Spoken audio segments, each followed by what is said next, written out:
Hey folks, I'm about to show you how to make one of the easiest things you're probably ever going to see on my channel. And what we're going to do is make tuna for tuna sandwiches. I'm in the mood, I've got all the ingredients, and I need to get this tuna used before, well, before 2024. But it's been sitting there and I have all the ingredients, so let's go ahead and get it made. You're going to need to start off with a pot of water. I use 3 boiled eggs. I boil them for about 8 to 10 minutes till they're nice and boiled. You don't want to overdo them. We got an onion for some nice onion slices. Duke's mayonnaise for the win. Always Duke's. We got your French's, classic yellow mustard, and my favorite pickles, Mount Olive kosher dills. You can use whatever pickles you desire, if it be sweet or the bread and butter kind, just whatever you like. But this is my take on tuna. So we're going to go ahead and get this water boiling and get these eggs in and go ahead and get that cooking process on the start. All right, also as a helpful tip, if you've had eggs in the refrigerator for a little while and you're not sure whether they're still good or bad, water is going to be your savior. The best way to find out if your eggs are good or bad is simply to place them into some water. If they sink to the bottom, they are good. If they float to the top, they are bad. Hey, buddy. We got my little hungry kitty down here, and he wants to play. All right. Like I said, if they sink to the bottom, they are still good. If they rise to the top, they have gas inside of them from the eggs starting to ferment, and that will cause them to float. You need to toss those out. But if they sink to the bottom, you're good to go. Okay, folks, got a couple of Mount Olive kosher dill pickles here. Might not use all of them. Might just use one. But I pulled 2 out just in case.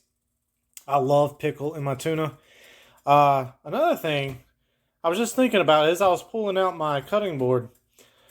You need at least 2 cutting boards, I think, in my opinion. You need one for all your vegetables, and then you need one totally separate from your meats. I wouldn't suggest putting any of your vegetables on your meat cutting board and your meats on your vegetable cutting board. Just a tip. That's just what I've found that works best for me. But let's go ahead and get these chopped up and diced up. All right, so we got the pickle chopped up. I think that's going to be enough. But since I pulled this one out, might as well go ahead and take a bite.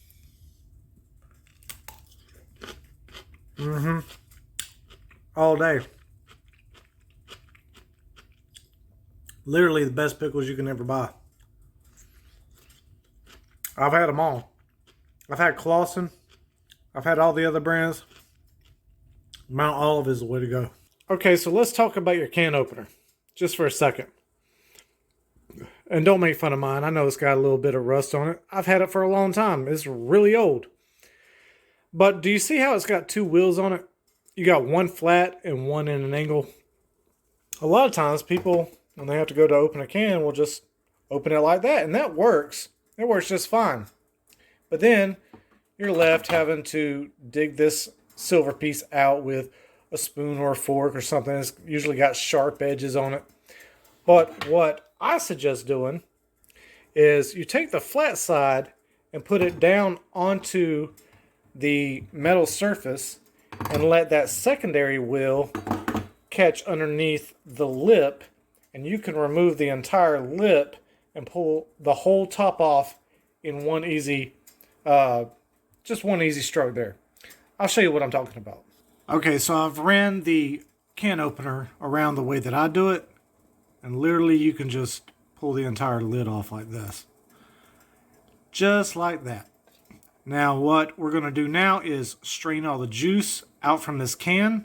Then we're going to empty the tuna into my dish here. This is where I always store all my tuna. It's got a nice easy lid to go on. It's all Pyrex or Pyrex lid.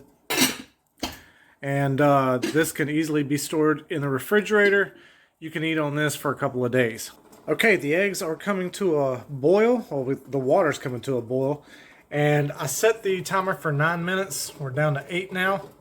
So when that timer goes off, we will pull the eggs. All right, so once you've released the tuna from the can, just go ahead and get it all mashed up, separated. It's going to come out in bigger clumps, and we are going to want this kind of fine. before we add in the mayo, the mustard, the onion, a little bit of pickle over here. All right, that's looking good. Okay, so use a few slices of the onion. I don't like a whole lot of onion in my tuna, but I do like it. This should be plenty. I might not even use all that. We got the dill pickle here. The eggs have finished boiling, so we're going to drain that and get those peeled. We'll get all of that mixed in with the tuna, along with the dukes and the mustard, and we should be good to go. Then we're going to put that in the refrigerator and let it cool off. All right, the eggs have finished boiling. I've already peeled them. We're going to go ahead and add them into the tuna. And then just take your fork, mash away, and get it all mixed up. Okay, once you've started mashing, you see how nice and yellow it is on the inside? That's what you want. If you overboil, this is going to turn dark gray, and that's what you don't want. So about 8 minutes, that's what you need. All right, got all the egg mixed in with the tuna. We're going to go ahead and add the onion and the pickle. So let's get the pickle in there. And we'll dump the onion in there. That'll dump. It's not going to dump. Be right back. All right, got all the onion and the pickle mixed in. Next is the wet, the Duke's mayo and the mustard. Now, you're going to want to wet, but not too. Not too wet, because then it's just going to be nasty. So just go little by little. About a tablespoon of mayonnaise to start off with. Add a little bit of mustard to taste. You don't even have to use mustard if you don't want it. But you definitely need some mayonnaise in this. All right, so after about 2.5 tablespoons of the Duke's and I drizzled mustard all on top of it as well. Now we have this consistency. That's what you're going to want. Now we're going to season with salt and pepper.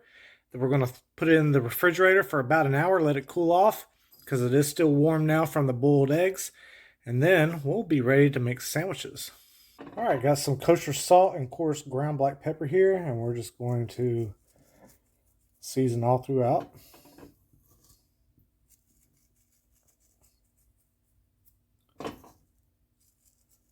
And then mix that up, put the lid on, and like I said, in about an hour. All right, one more thing that we're going to add to it is some garlic powder. I don't know why I left this out, but I think it needs it. Why not? And while we're at it, let's just go ahead and throw some parsley in too. Like you see there. Not a whole lot, just a little dash. All right, now it's time to plate this up. We're going to get some fresh sliced garden tomato. Going to get a couple of leaves of lettuce. My favorite bread, Nature's Own butter bread. I'm going to throw a couple of pieces of that in the toaster on light toast. We're going to douse it with some more Duke's mayonnaise and throw this in. Got the Duke's slathered on. The bread's been toasted, lightly toasted. Look here. Just lightly. Oh yeah. All right, then we got 2 fresh sliced tomatoes on there with some Mediterranean sea salt, freshly grounded, and just your black pepper.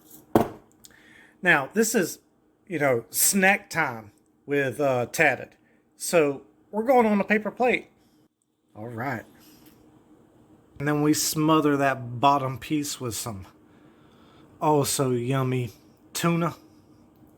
We got the top going on here. Oh yeah. And look at this. Snack time with Tatted introduces you to the tuna sandwich. And there we have the finished product cut in half. It is looking spectacular. I cannot wait to put this in me. It is currently on the outside of me, and I need to put this on the inside of me. If you've enjoyed the content, be sure to hit that like button. If you have not yet subscribed, go ahead and hit that subscribe button, and be sure to hit the bell icon. That way you receive notifications every single time I make an upload. I'm Tatted, and have a good one.